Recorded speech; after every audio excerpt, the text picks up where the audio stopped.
August 1945. Luzon, the Philippines. The war was over, but no one quite believed it yet. The air was heavy with smoke and silence. Trucks rolled through the gates of a hastily built Allied internment camp, carrying Japanese prisoners, women who had served as nurses, clerks, and auxiliaries for the Imperial Army. Their uniforms were tattered, their faces drawn and pale. Each step into the camp was a step into the unknown. They had been taught that capture meant humiliation, that the Americans would treat them like animals, that mercy was a lie. But as they passed through the wire fences, something odd caught their attention. A wooden stand, a generator humming, and a group of American soldiers laughing softly as they handed tin cups to other prisoners. Inside those cups, pale, melting, sweet-smelling ice cream. Some women froze, thinking it was a trick. Others whispered, "Isu Kurimu?" A word they'd only heard in imported magazines before the war. In that moment, a lifetime of propaganda began to crack. The taste of defeat came with the strange sweetness of vanilla. And that surreal sight, the enemy offering ice cream to prisoners, became one of the quietest, most human moments in the ashes of World War II. The empire collapses. By the summer of 1945, the Japanese Empire was unraveling from within. Cities lay in ruins. Hiroshima and Nagasaki had vanished in clouds of fire. The once mighty Imperial Army had scattered across Asia. Cut off from supplies, their command shattered. Among those who now wandered in surrender were not only soldiers but women, nurses, communications clerks, and auxiliaries of the Taishintai and Joshiju Sentai, the volunteer corps formed during the final desperate months of the war. Most had been stationed in the Philippines, Burma, and the Dutch East Indies, far from home, told they were serving a divine cause. For many, capture was unthinkable. Japanese military culture had drilled into them that surrender was a stain worse than death. From childhood, they had learned the Bushido-inspired code that glorified sacrifice and despised weakness. Women, too, carried that burden. Propaganda told them the Americans were brutal monsters, that Allied troops would show no mercy, that anyone captured would face torture or dishonor. When Japan's formal surrender came on August 15, 1945, the news reached these scattered outposts days or even weeks later. Some units refused to believe it. Others destroyed their documents, burned the imperial flag, and waited in silence, unsure what awaited them. In the Philippines, particularly on Luzon and Leyte, American and Filipino troops began discovering hidden Japanese camps. Inside were exhausted, malnourished women, many barefoot, suffering from malaria, their hair cropped short to deter lice. Most had served as nurses with the Army Medical Corps or as assistants to field doctors. A few were communication staff or administrative workers who had followed retreating Japanese divisions through jungles and caves. They expected brutality. Instead, they found order and food, the American policy of control through humanity. When the U.S. military took charge of Japanese prisoners, it followed a carefully designed doctrine developed during the later Pacific campaigns: discipline with dignity. This approach was both strategic and symbolic. In the early stages of the war, Allied troops had witnessed Japanese soldiers choosing suicide over capture, convinced that the enemy would torture them. By 1944, American intelligence realized this mindset made the Japanese fight to the death, even when hopelessly outnumbered. The solution was psychological. If captured Japanese soldiers or civilians began returning home alive and unhurt, the myth of Allied cruelty would crumble. And so, camps were designed not as instruments of punishment, but as tools of re-education.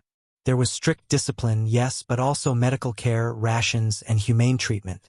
Prisoners were encouraged to read, to rest, to witness that the enemy they had feared was, in fact, human. For Japanese women, this contrast was staggering.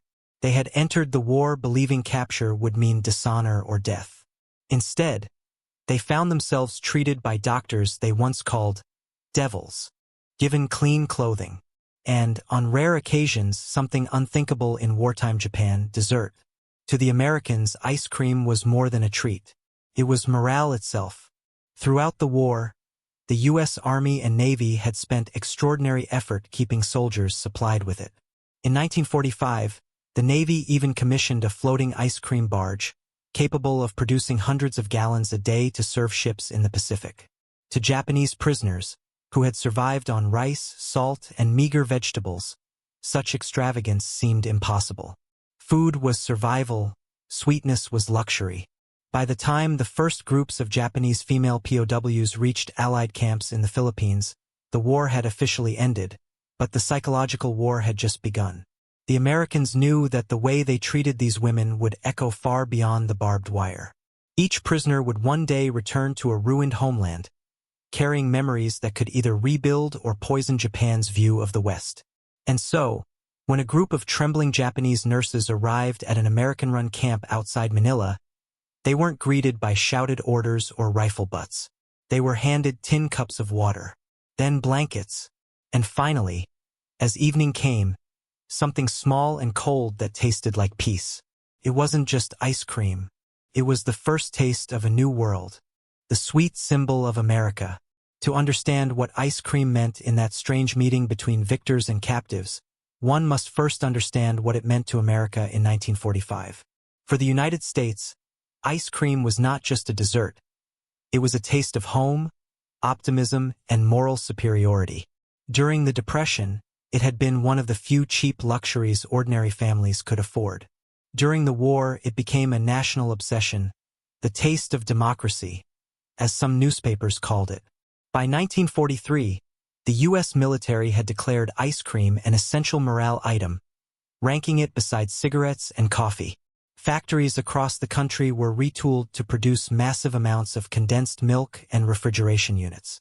The Navy installed freezer compartments on supply ships. Even in the chaos of the Pacific, engineers devised solutions to make frozen desserts in tropical heat. In 1945, the Navy commissioned a floating ice cream barge, a concrete ship anchored near the Marianas, capable of producing 10 gallons every 7 minutes, over 1,000 gallons a day. Its only mission: deliver ice cream to ships and island bases to keep morale high.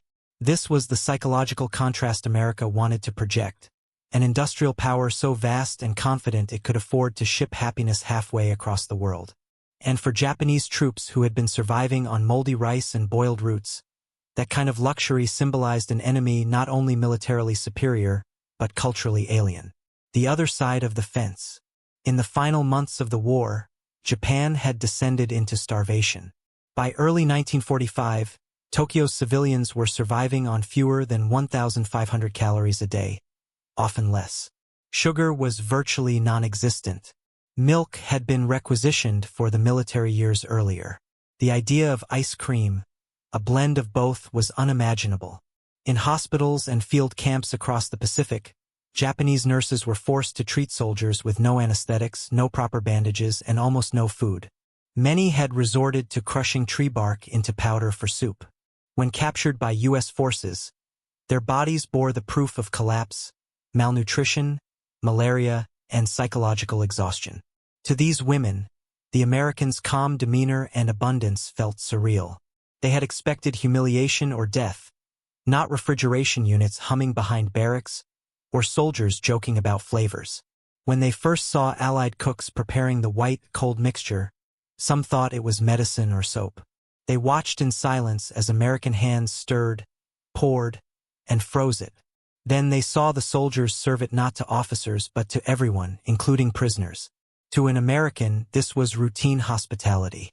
To a Japanese captive, it was a rupture in everything they'd been taught. Propaganda meets reality. Throughout the Pacific War, Japanese propaganda had painted the Allies, especially Americans, as savage occupiers. Women were told they would be tortured or worse if captured. Men were told they would be executed. This ideology created a cycle of fear so deep that tens of thousands chose suicide over surrender. The Americans understood this, and knew that winning peace required breaking it. Their strategy wasn't only bombs and treaties. It was psychological theater. Every meal served, every clean bed offered, every small act of humanity was part of an unspoken campaign to replace fear with doubt and doubt with understanding. That is why, in the aftermath of Japan's defeat, even ice cream had a purpose. The U.S. believed that compassion could disarm as effectively as any weapon. The image of American soldiers treating Japanese POWs with decency, especially women, would circulate through Red Cross reports, photographs, and later, the memories of those who returned home. It wasn't naive kindness. It was deliberate reconstruction. And it worked. Many female prisoners would later recall that their first realization that the war was truly over came not from an official announcement, but from something ordinary. A soft voice, a bowl of rice, a smile, and sometimes a spoonful of something cold and sweet, an uneasy peace. By September 1945, as Allied occupation began, thousands of POWs were still being processed and transferred. In the Philippines, American camps such as Santo Tomas University Internment Camp and Los Baños became hubs for both Allied internees and captured Japanese personnel. Most men were sent to labor or repatriation camps, but female prisoners, nurses, clerks, or civilians were separated for safety and medical reasons. Conditions in these camps varied, but in comparison to the horrors of the front lines, they were humane. The Red Cross documented medical inspections, treatment of malaria, and distribution of balanced rations. American officers insisted that discipline remain firm but fair. Guards were instructed to treat prisoners with respect. No taunting, no revenge. In those fenced compounds under the tropical sun, something began to change. For the first time, many Japanese captives saw the Americans not as faceless monsters, but as men with families, humor, and compassion. And for the Americans, who had lost friends in the Pacific's brutal campaigns, the act of feeding and aiding their former enemies became a quiet step toward closure. When night fell and the camp generators hummed softly, the sound of laughter sometimes drifted through the air. A group of soldiers serving ice cream to prisoners was not in any manual, not in any military order, but it happened. It became a moment beyond propaganda, beyond politics.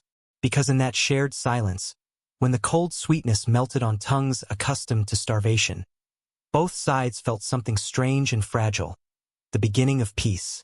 Dignity in defeat. In the quiet of the Philippine internment camps, after years of total war, human faces began to reappear behind the uniforms. The Japanese women who entered those gates were not warriors in the traditional sense.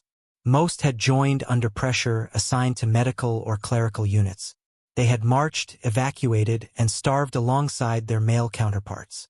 Now, standing before the victors, they felt the weight of two worlds collapse, the one they'd served and the one they were entering.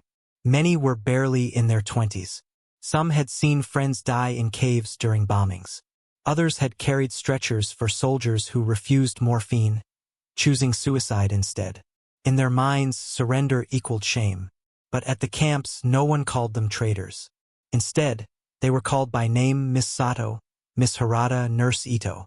The American medics who treated them didn't speak Japanese, but gestures replaced words. A glass of water, a hand helping a fevered woman to stand. These became languages of their own.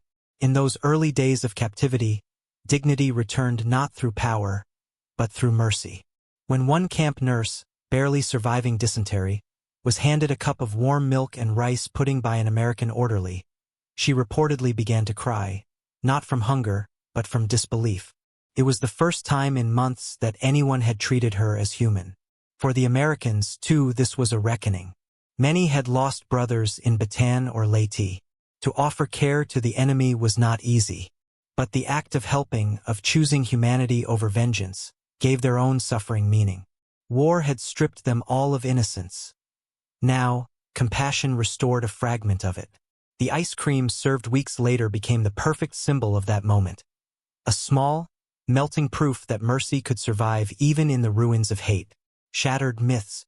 Before the war, Japan's militarist government had constructed an identity built on purity, sacrifice, and superiority. Women were told their role was to support men who died for the emperor. American society, in contrast, was portrayed as decadent, obsessed with pleasure and consumerism. To many, ice cream itself embodied that softness. It was Western indulgence, proof of moral weakness. But in 1945, as the women POWs saw Americans operating complex logistics systems, refrigeration units, medical supply chains, efficient camp kitchens, that perception began to unravel. Here was a culture that could produce abundance even in war. Not chaos, not waste, but structure. They saw American soldiers laughing while they worked, sharing food equally, saluting their officers without fear. There was discipline, but not cruelty. Power, but not arrogance. And this was perhaps the most stunning revelation for many Japanese captives. The enemy who had defeated their nation was not a monster, but a modern civilization. One Japanese nurse, interviewed years later, recalled that what shocked her most was not defeat, but the ease with which Americans treated war as something to survive, not glorify. They were not angry, she said. They wanted to go home. They wanted peace. We had never been told that the enemy could want peace. For decades, Japanese society had elevated death as the ultimate service to the emperor. But here were men who celebrated life, who found joy in the smallest things. Even ice cream on a humid afternoon. That cultural clash, quiet but profound, marked the beginning of Japan's transformation after the war. In the camps, through simple human encounters, an entire ideology began to crumble. The power of small acts. Psychologists studying wartime behavior have long noted that the human mind clings to small acts of normalcy amid chaos. For the Japanese women prisoners, the sight of Americans treating them with kindness triggered a process called cognitive dissonance, a mental conflict between what they believed and what they saw. They had been told the Americans were inhuman, yet the same soldiers now tended their wounds, shared cigarettes, and offered smiles. Each act of mercy became a crack in the wall of wartime indoctrination. American officers understood this dynamic, even if not in clinical terms. The U.S. War Department's psychological operations teams believed that behavioral conditioning could accelerate Japan's demilitarization.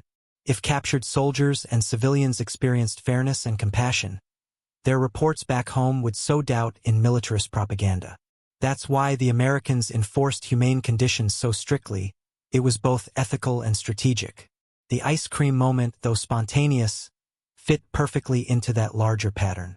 The sweetness of that frozen dessert did something no leaflet or speech could.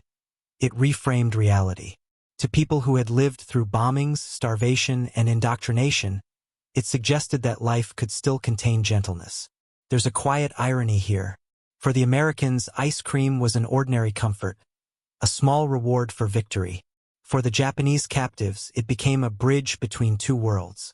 Later psychological studies on post-war reintegration showed that such gestures, clean clothes, fair treatment, simple kindness, played a measurable role in reducing trauma and hostility among former Japanese POWs. The brain, under extreme stress, clings to positive sensory experiences. That first spoonful of ice cream, that cold sweetness on the tongue, became the anchor of memory, a sign that not everything human had been lost. In the long, humid evenings after the surrender, as the prisoners slowly regained strength, some began to talk quietly among themselves. They wondered how such an enemy could exist, one who destroyed their cities but offered them milk and sugar afterward. It didn't make sense. And yet, perhaps that was the point, because confusion in that fragile space between war and peace was the beginning of understanding. Cold machinery in a hot war. Behind the emotional symbolism of ice cream lay a feat of engineering that only a superpower at full industrial momentum could achieve. By 1945, the United States had mobilized not just armies, but entire systems, refrigeration, transportation, and mass production, to sustain millions of men across the globe. At the heart of it was the logistics revolution. The U.S. Navy's Seabees built portable refrigeration units that could be assembled in jungles or island bases. These machines used ammonia-based coolants, powered by small diesel generators, and could freeze water and milk into ice cream even in 90-degree heat. At sea, massive cargo ships carried frozen meat, butter, and milk powder in insulated holds, feeding a military machine that could move and still eat like home. In the Pacific, where heat and humidity made spoilage constant, these systems represented more than comfort, they were control. If you could keep ice cream cold at the equator, you could keep a fleet fighting indefinitely. When the Japanese saw these systems up close, many were stunned. Their own logistics had collapsed months earlier. Hospitals lacked basic bandages, and ships sank for lack of fuel. Now they were standing in a camp powered by humming American generators that froze milk into dessert. To the U.S. soldiers, this was mundane. To the Japanese captives, it was technological civilization incarnate. And that contrast spoke louder than any lecture. As one American officer later remarked in a post-war interview, "They didn't fear our guns anymore. They feared our organization." Ice cream became, strangely, a demonstration of dominance, not military but mechanical. It showed that America's strength came not from cruelty, but from capacity, from its ability to make even comfort a weapon of morale. Command through compassion. The humane treatment of Japanese POWs, especially women, didn't happen by accident. It was rooted in policy, crafted deliberately by Allied leadership and approved at the highest levels. General Douglas MacArthur, Supreme Commander of Allied forces in the Southwest Pacific, had learned from the Bloody Island campaigns that revenge only bred resistance. As he prepared for the occupation of Japan, he envisioned victory not through humiliation, but through reconstruction. His directive to subordinates was clear: discipline but no vengeance. In American-run camps across the Pacific, this philosophy took shape through small acts. Commanders were ordered to ensure fair rations, clean water, and medical aid. The Red Cross and Army Nurse Corps were integrated into camp operations. For female prisoners, especially nurses, MacArthur emphasized respect. They were to be treated as non-combatants whenever possible. Beneath these decisions lay a strategic goal: to reshape Japanese identity from within. If the captives experienced fairness, they would return to Japan as witnesses to American civility, as quiet ambassadors of a new order. MacArthur understood that ideas spread faster through people than through pamphlets. And so, whether it was a loaf of bread, a cigarette, or a tin of ice cream, every gesture became a lesson in democracy. That philosophy extended to ordinary soldiers as well. Many American guards, though young and battle-weary, were instructed to remember that the war was over, that their job now was not to destroy, but to rebuild. In daily routines, cleaning stations, meal distributions, even games of softball, they modeled discipline without cruelty. Leadership in those camps meant something rare: power without hatred. And from that example, a generation of former enemies learned what leadership could mean in peace. The fragile line between enemy and human.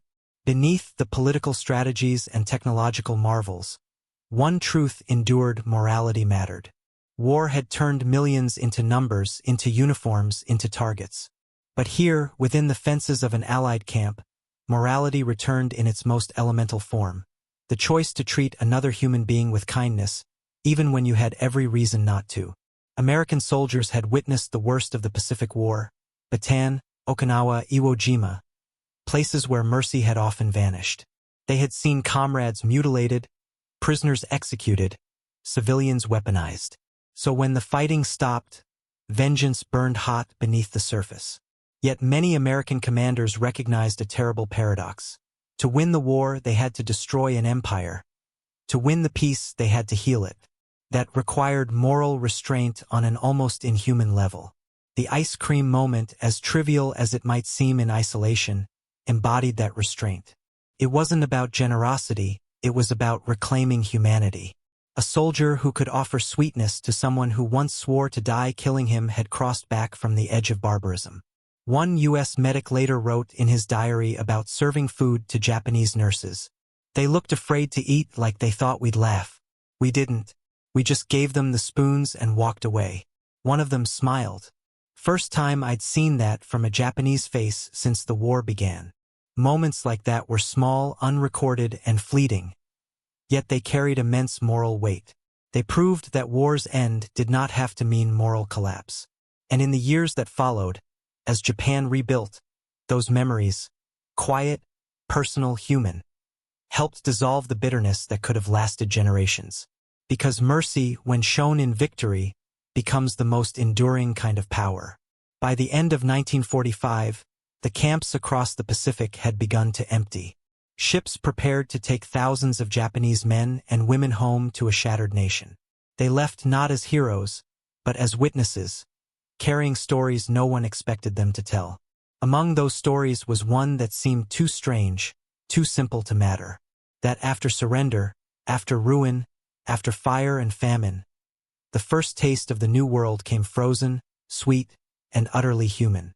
The day the silence broke. It was late August 1945, just weeks after Japan's surrender. The sun hung low over the sprawling plains of Luzon, its light diffused by smoke still rising from nearby battlefields. American trucks rumbled toward a recently secured area north of Manila, the site of a temporary Allied internment camp. Inside those trucks sat a group of Japanese women.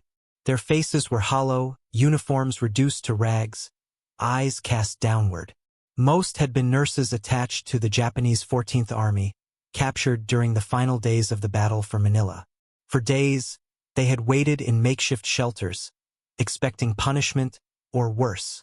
In their minds, captivity meant shame beyond redemption. When the truck stopped, the guards didn't shout. They opened the doors slowly, motioned for the women to step down.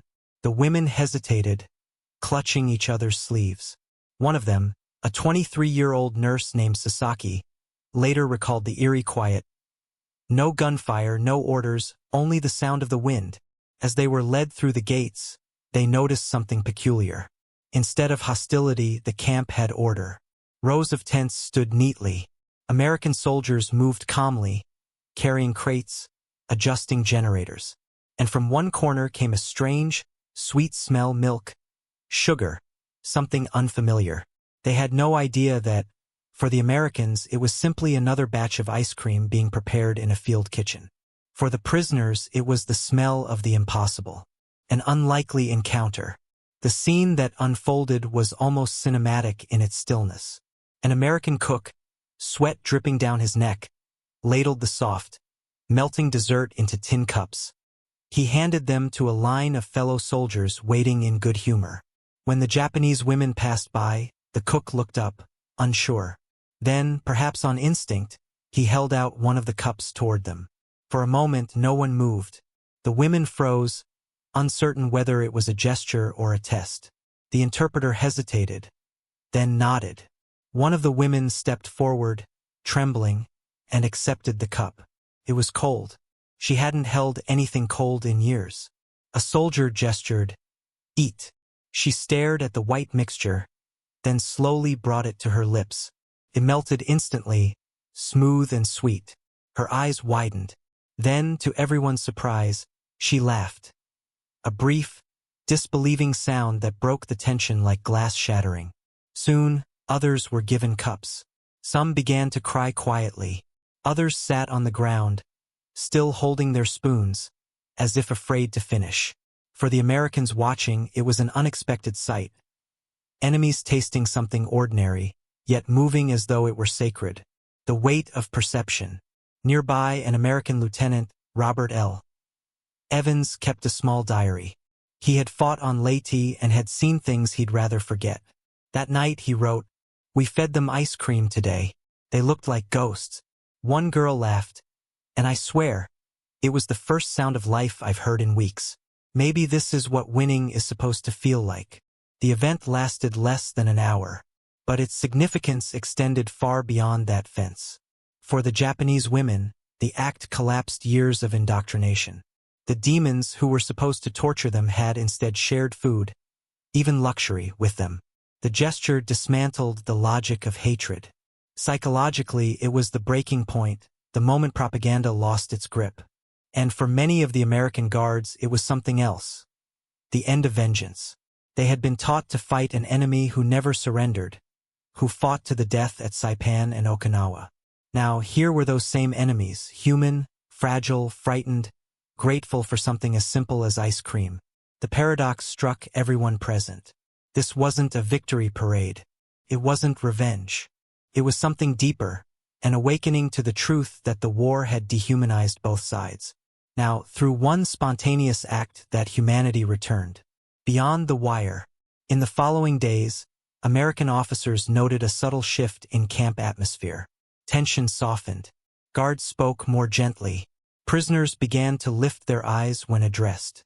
One interpreter reported that the women had started referring to their captors not as oni demons but as ningen humans. Letters written by repatriated Japanese later confirmed that such moments profoundly shaped post-war perception. One nurse, whose testimony appeared in a 1948 Tokyo University oral history collection, recalled, When they gave us that cold food, I thought, this is mercy. Real mercy. I had believed Americans were beasts. That day I saw they were people. That was when I knew Japan had truly lost. It wasn't the atomic bomb that convinced her, it was a cup of ice cream. For the Americans, the story faded into the background of countless war's-end anecdotes. But in the broader arc of history, it symbolized something rare, the victory of humanity over ideology. By the first week of September, the camp began preparing for repatriation. Ships would soon carry the women back to Japan, a nation under occupation and reconstruction. But before they left, one officer arranged a farewell meal, rice, vegetables, and yes, a small ration of ice cream. A photograph taken that day, now archived in the U.S. National Archives under Allied Occupation, Prisoner Welfare Division 1945, shows a group of Japanese women sitting cross-legged under a tarpaulin. They're smiling faintly, cups in hand. To an untrained eye, it's just a simple image. To history, it's a quiet monument, the moment enemies stopped seeing each other as monsters. The war that had burned continents ended not with fire, but with sweetness melting in the sun. Echoes across the Pacific. The story of Japanese female prisoners tasting ice cream for the first time might have seemed trivial at the time. But among the Allied units operating across the Pacific, similar scenes were quietly unfolding. Acts of decency that stood in stark contrast to the brutality that had defined years of conflict. In the Philippines, in Guam, in Okinawa, camps holding Japanese POWs began to standardize humane treatment protocols under General Douglas MacArthur's post-surrender directives. American medical officers were instructed to provide equal sustenance for all, regardless of nationality. That meant warm meals, medical care, and occasionally ice cream, courtesy of the U.S. Army Quartermaster Corps, which produced nearly 80 million gallons of it during the war. Ice cream wasn't just dessert. It was policy. To the U.S. military, it symbolized morale both for troops and, unexpectedly, for the defeated. As one quartermaster sergeant later wrote, it wasn't just food. It was civilization in a cup. The camp becomes a classroom. By mid-September 1945, the Japanese women in Luzon had adapted to a routine. Morning roll call, clean-up duties, basic English lessons led by army nurses. But the most remarkable transformation was internal. For years, they had been taught that surrender was worse than death, that Americans would humiliate them. Yet every day they were met not with cruelty but order, fairness, even small kindnesses. A Japanese interpreter, formerly a teacher from Osaka, recorded a remarkable conversation between two women. If this is the enemy, one said, then who were we fighting? This wasn't naivety. It was the slow dismantling of a mental wall built by years of militarism. American sociologists later described these camps as incubators of reorientation. They weren't meant as re-education centers, but they became places where cultural myths broke down under the weight of real human contact. And strangely, the most powerful lesson didn't come from lectures or punishment. It came from ordinary gestures, hot coffee, clean bed sheets, and cold desserts on humid days. The Americans' quiet realization. The humanity went both ways. Many of the American soldiers in these camps were young, barely out of high school.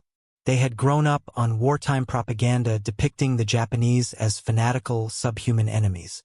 They had seen friends die at Iwo Jima, Okinawa, Bataan. Yet now they were feeding those same enemies. Women, children, nurses, whose faces reflected not fanaticism but fear. Private Harold Stevens of the 25th Infantry later told an interviewer in 1982, "I'd lost 2 brothers in the Pacific. I wanted revenge, God knows I did. But that day, handing that girl ice cream, seeing her smile, I think I stopped hating. Maybe for the first time since '41. For men like Stevens, it was the beginning of moral disarmament, a quiet end to a war that still raged inside them. The ice cream became more than a treat.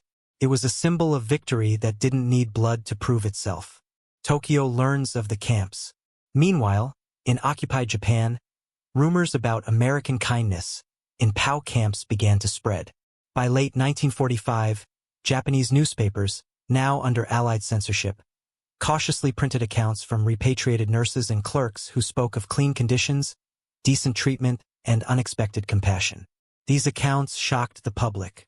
For years, the imperial government had portrayed surrender as dishonor and Allied capture as death. Yet returning prisoners, especially women, told a different story. They spoke of American soldiers who shared food, taught them songs, even showed them photographs of their families. To a shattered Japanese society emerging from ruins, these stories became powerful symbols of what the Americans called reconstruction of the spirit. The U.S. Information Service later used such testimonies in early post-war films shown across Japan, part of a broader campaign to foster trust during occupation. Ironically, the same simple act that had been born from instinct and mercy in a field kitchen now became a tool of diplomacy, proof that democracy could be humane. In the eyes of the defeated, for the women themselves, the experience left deep emotional marks.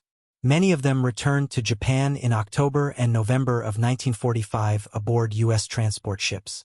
They disembarked in Yokohama, thin, exhausted, but alive.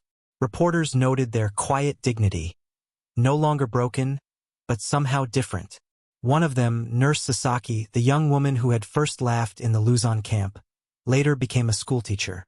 In her post-war diary, discovered after her death in 1979, she wrote, "They gave us ice cream, and it changed everything. I could no longer hate. I had seen the face of kindness, and it was not Japanese but human." Such words echoed a transformation that went far beyond her. They symbolized Japan's broader moral reckoning, a nation forced to confront that the enemy it had feared was capable of mercy, and that perhaps true strength lay in compassion, not conquest. The meaning beneath the surface. When historians look back, they often analyze grand strategies, the bombs, the surrenders, the treaties, but history's true power often lies in the small human details. A spoonful of ice cream in a bamboo camp, a smile exchanged across barbed wire, a silence that breaks into laughter after years of hate. These are not footnotes, they are turning points. Because at that moment, in 1945, both sides experienced something that no propaganda could suppress. Empathy. The Americans saw the cost of their own victory. The Japanese saw the humanity of their conquerors. And between them, the long night of dehumanization began to fade. By the end of 1945, most of the camps had been disbanded. The ice cream machines were packed away, the field kitchens closed. But for those who had lived that moment, the memory never melted. It became, in its quiet way, one of the most profound victories of the Second World War, not won by firepower but by conscience. As one U.S. medical officer later said in a 1951 interview, "We didn't end the war that day, but we ended something else, the part of war that makes you forget people are still people." And from that moment forward, the rebuilding of Japan was no longer about surrender or control. It was about shared humanity built improbably on sugar, milk, and ice. When the ships returned. In October 1945, as American transport ships cut across the Pacific under a gray, unsettled sky, thousands of Japanese prisoners, soldiers, nurses, and civilians began the journey home. The sea was calm, but silence ruled the decks. The women who had once stood trembling in Luzon's camps now sat in lines, wrapped in U.S. Navy blankets. The ice cream encounter had lasted only minutes in the Philippines, but the emotional mark it left was permanent. For many, it was their first taste of something foreign that wasn't accompanied by violence. They were going home not only defeated, but profoundly changed. When their ships docked at Yokohama and Kure, Allied medical officers performed examinations before release. They noted an unusual detail in their reports: morale fair to good. It was remarkable for prisoners of a recently lost empire. These returning women became quiet messengers of a new reality, that the Americans who had been portrayed as devils were capable of generosity, even gentleness. In post-war Japan, where rumors spread faster than official news, their testimonies circulated in homes and classrooms. And as the country struggled under occupation, that shift in perception became vital. A nation in ruins. Japan in late 1945 was a world of ashes. Cities lay flattened, railways twisted, millions were homeless. Food was scarce and hunger became a national condition. Amid this desolation, the American occupation, led by General Douglas MacArthur, set out to rebuild not just infrastructure, but the Japanese psyche. The U.S. wanted to dissolve the militarism that had fueled 2 decades of war and replace it with democracy, productivity, and peace. But this could only succeed if ordinary Japanese citizens began to trust their former enemies. And trust, fragile and rare, had already begun forming in the most unexpected of places, the camps. The humane treatment of POWs, especially women, became the first proof that America's victory was not about annihilation but transformation. When these women returned and quietly shared their stories of food, medicine, and ice cream, they were unknowingly laying the psychological foundation for Japan's peaceful reconstruction. From camp kindness to national policy, historians now view those early months of occupation as crucial. MacArthur's administration emphasized moral victory through mercy, a deliberate contrast to the cruelty of Japan's own wartime system. American officers cited the Geneva Convention, insisting that civilization is measured by how we treat the defeated. In one 1946 report by the Allied Prisoner Administration Unit, officials noted that former POWs, particularly female medical personnel, expressed astonishment at the humane conduct of U.S. troops, contradicting pre-surrender propaganda. That phrase, contradicting propaganda, became the quiet victory of post-war policy. Because propaganda had been Japan's most powerful weapon. It had made surrender unthinkable, mercy inconceivable, and defeat unbearable. Breaking that illusion required more than leaflets or speeches. It required small, undeniable experiences, moments that proved humanity could exist between enemies. That ice cream, offered in a camp under the tropical sun, became one of those moments. The Americans go home. On the other side of the Pacific, thousands of American servicemen also began returning home. They had survived jungle warfare, kamikaze attacks, and years of fear. Now they were expected to resume normal life, a task easier written than lived. Among them were the guards and medics who had served in POW camps. They too carried memories of that strange encounter. In reunions and veterans' interviews decades later, several recalled the same scene. Japanese girls, scared stiff, tasting ice cream and crying. For men hardened by years of death, that moment became a personal turning point. It reminded them that the war they'd fought had an end, not just on paper, but in the soul.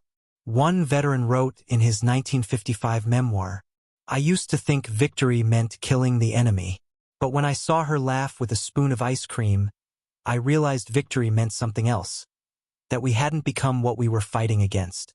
That realization echoed across generations of American soldiers, influencing how the U.S. military approached later conflicts, Korea, Vietnam, and beyond. By early 1946, the last Japanese POWs from the Philippines were gone. The camps were dismantled, the barbed wire removed, the ice cream freezers packed away. What remained were memories, soft, understated, but indelible. The war had taken millions of lives. Yet in its quietest corners, acts of decency had survived, fragile evidence that even in the depths of destruction, compassion could endure. And from those small mercies, nations began to rebuild, not through hatred, but through understanding. The quiet messengers of peace. When the Japanese female POWs stepped back onto home soil, they did not arrive as heroes. In a society still trapped between shame and survival, prisoners, especially women, were often treated with suspicion. They had broken the code of Bushido, the warrior's path that valued death over surrender. But time has a way of softening edges. Within a few months, as reports of the occupation's fairness spread, those same women became living symbols of an uncomfortable truth, that mercy, not death, had given Japan a future. They carried within them a first-hand story of American restraint, one that would slowly erode the last remnants of wartime hatred. In interviews decades later, sociologists noted how these former POWs became some of Japan's most outspoken advocates for pacifism. Their experiences, from fear to surprise, from shame to gratitude, mirrored Japan's national transformation itself. Where once they had expected death, they found dignity. That realization became the seed of Japan's post-war identity, a country that vowed never to wage war again, the taste that outlived the war. It is often said that ice cream became America's secret weapon during World War II. Factories across the Pacific produced it not only for morale but as a symbol of civilization itself. The idea that even amid carnage, life's sweetness could survive. After the war, as American occupation forces introduced Western foods and habits to Japan, ice cream became one of the first and most beloved imports. By 1948, Tokyo had its first post-war ice cream parlor, operated by a U.S. supply contractor. Lines of children, thin, barefoot, curious, waited to taste what their parents had once seen as a foreign luxury. Magazines soon called it the flavor of peace. To historians, that detail might seem trivial, but in truth, it marked something profound.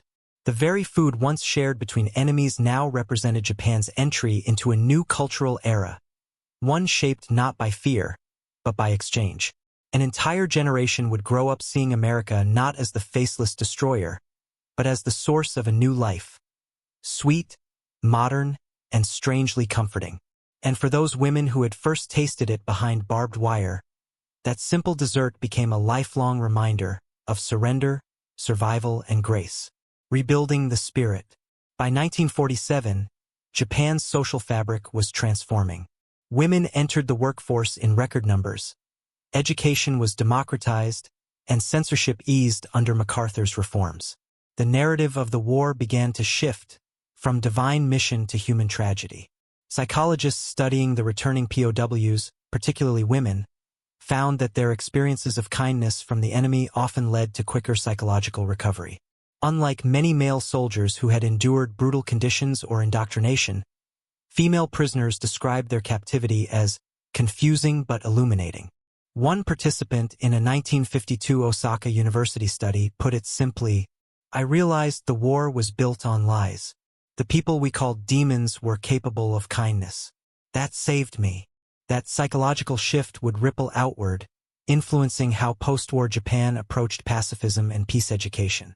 When the new Japanese constitution was signed in 1947, renouncing war forever, it wasn't just political reform. It was a reflection of millions of individual awakenings like hers.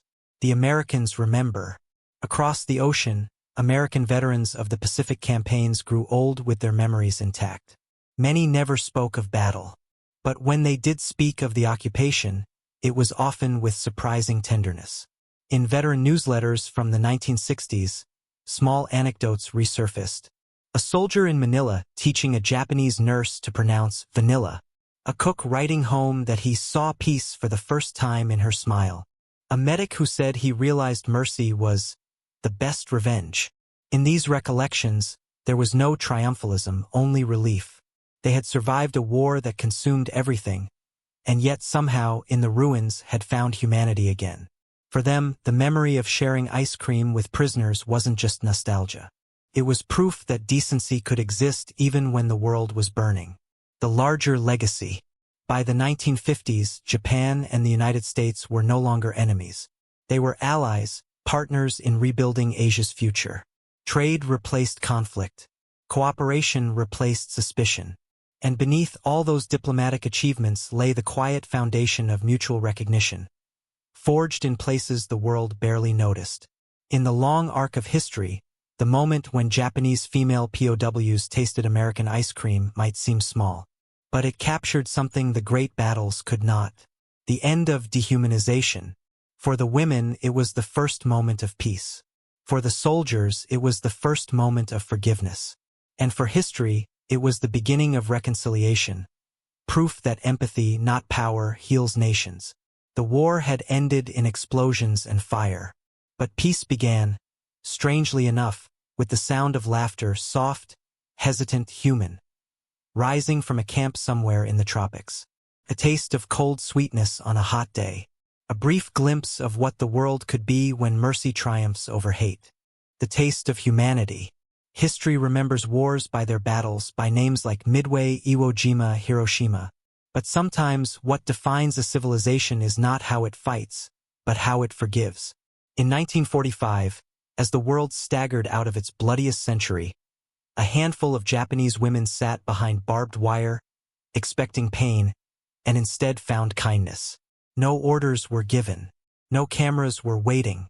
Just a soldier, a spoon, and a cup of ice cream melting in the tropical heat. That moment did not change the outcome of the war. But it changed people, the smallest, most enduring victory there is, because mercy, once witnessed, cannot be forgotten. It lingers.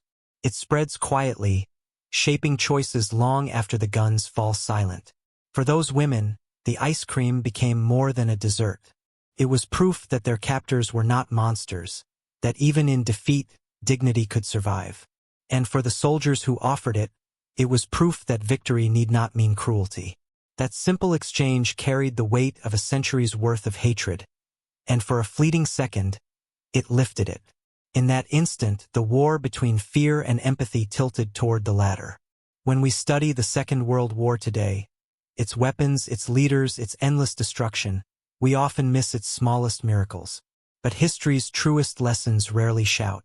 They whisper, in the laughter of a prisoner, in the quiet decency of a tired soldier, in a spoonful of cold sweetness shared between enemies. The war had ended in fire, but peace began in a moment of mercy.